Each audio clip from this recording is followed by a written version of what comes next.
Mr. Speaker, I'd like to thank first the gentleman from Pendleton and Scott for having the foresight to start this process a couple of weeks ago in order to give school districts relief.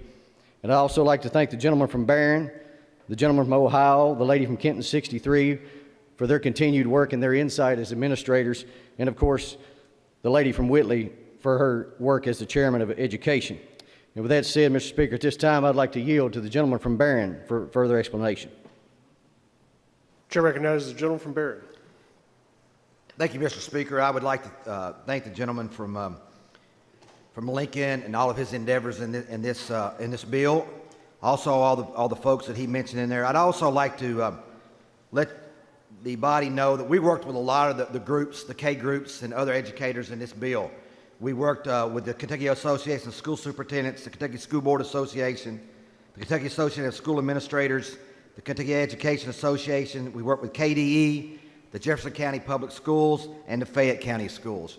So this was a broad effort by a lot of groups to come in and take an unprecedented situation that we are faced in the state of Kentucky and work to do what was in the best interest of our schools and, more importantly, our students.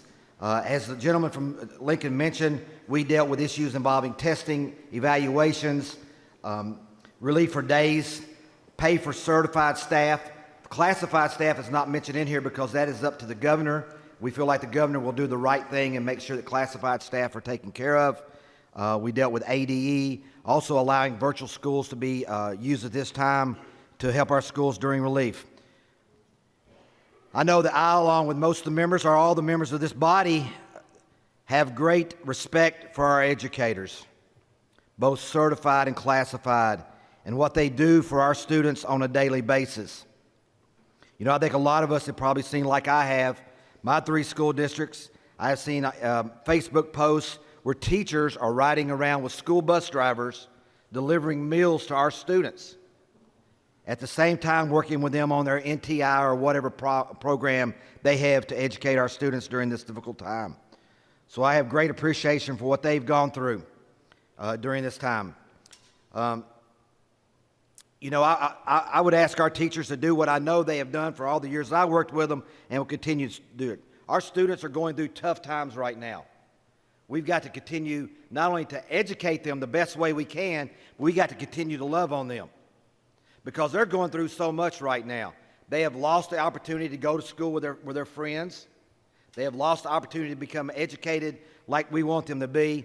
But in many cases, these students are living in homes in which their parents have been laid off for the first time.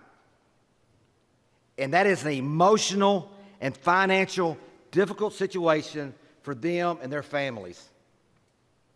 And I think we need to try to do the best that we can as educators, as this body, as people in this state, to do what is best for our students and their families during this difficult time.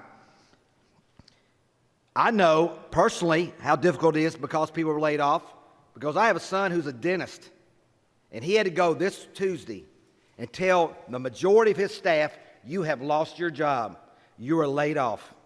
And most of these people have students that are in our schools. So we know how emotional that's going to be for them, because where's mom and dad going to be able to help them pay for whatever bills that the family has? In saying that, a lot of us are still able to get our paychecks. And I'm going to ask this body and the people of this Commonwealth to do these things right now. Shop local. Shop Kentucky. If we're getting a paycheck like we are right now, we're lucky right now. We're blessed. And we need to take care of our people because they're hurting.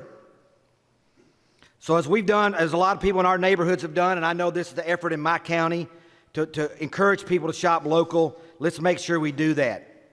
If you got a vacation coming up, vacation time coming up, if you're fortunate enough to have that, vacation in Kentucky.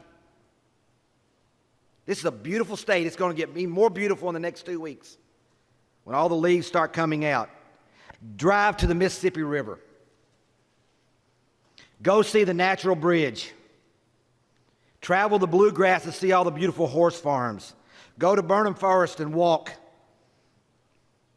Heck, come to Barron County State Park and spend your money in my community in Glasgow. But at this time, whether it be our students, whether it be our friends, whether it be our family, we have to take care of our own. Thank you, Mr. Speaker.